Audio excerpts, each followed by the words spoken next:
Well, hello. Today I'd like to talk to you about a pen I visited some time ago, many years ago. In fact, this is the first time I've done a video on this specific pen because the last one was loaned to me. So that pen is the Omas Ogiva. And interestingly enough, there is a new edition of this pen out. The company has been revived.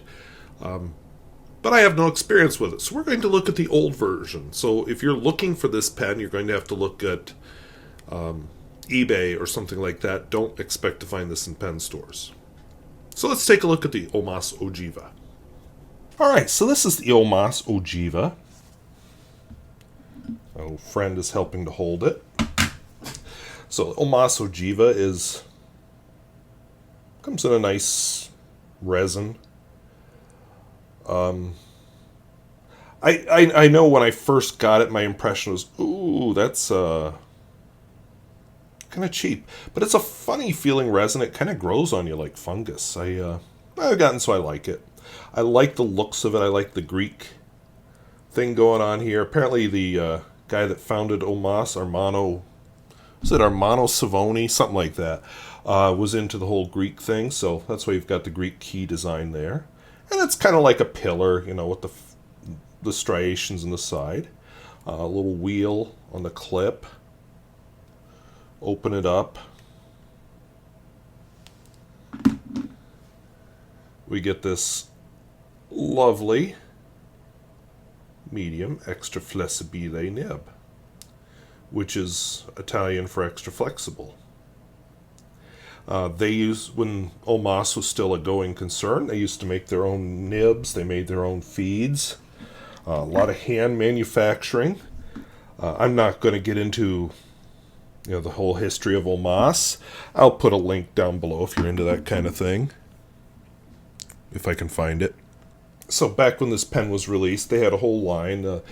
Actually, I was seeing a lot of them on Goulet at the time. The ink in this is Omas Gray. So they came in several colors. You didn't have to get them with a flex nib. This is not flex, by the way. It is extra flessibile.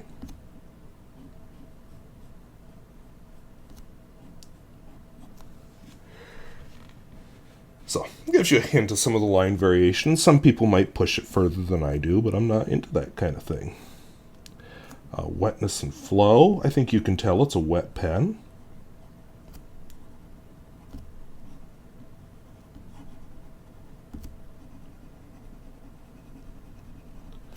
Yeah, that's wet. Smear test.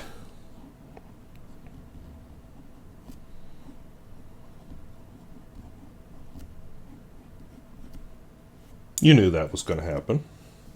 Reverse writing. So I've found exceptions, but generally I find that my more flexible nibs don't do so well with reverse writing, so let's find out.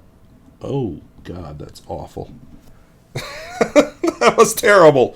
An ultra extra fine and almost useless. And finally, the world famous Peer Gustafson test, which was actually originally designed to show that ebonite feeds are better. So we have an ebonite feed here, so let's find out.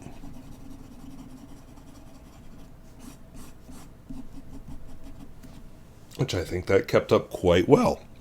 And since this is a longer form video, we're doing a Survivor pens, not a first impression. We're going to do a quote.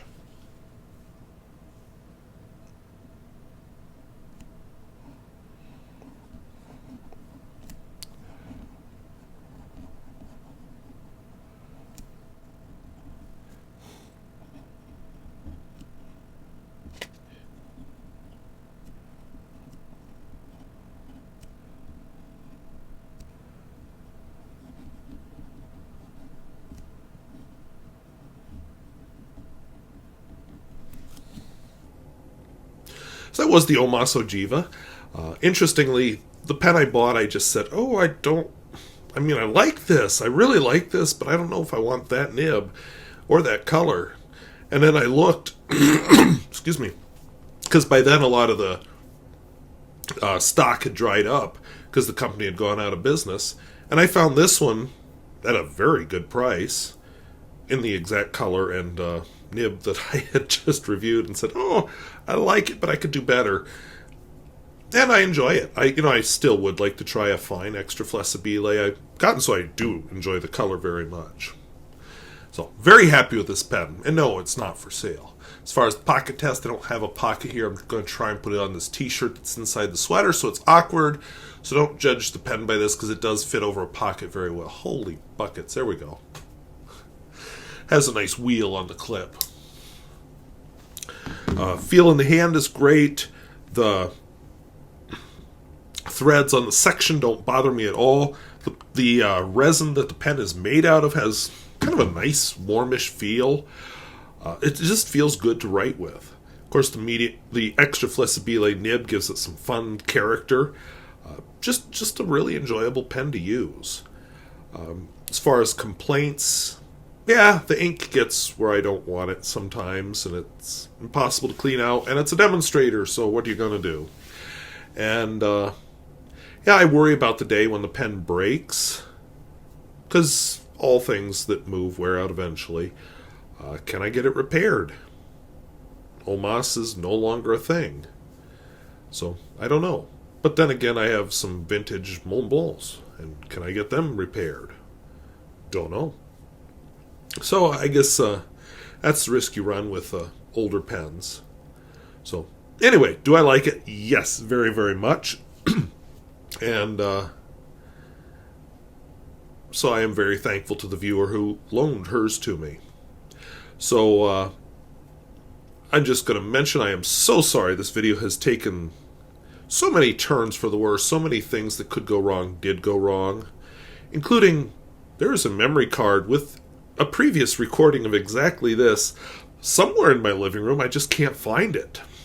And I'm hoping I didn't accidentally throw it in the trash because I have been decluttering lately. Don't know what happened to it. So, anyway, the video is made. I decided I was going to record last night, but I thought, let's wait a night because I got a haircut and I think I look better with short hair. So, yeah, that's me. But anyway, I want to thank you for watching.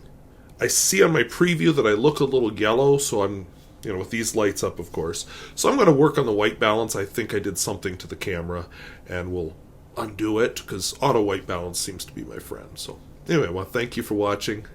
Talk to you later. Bye-bye.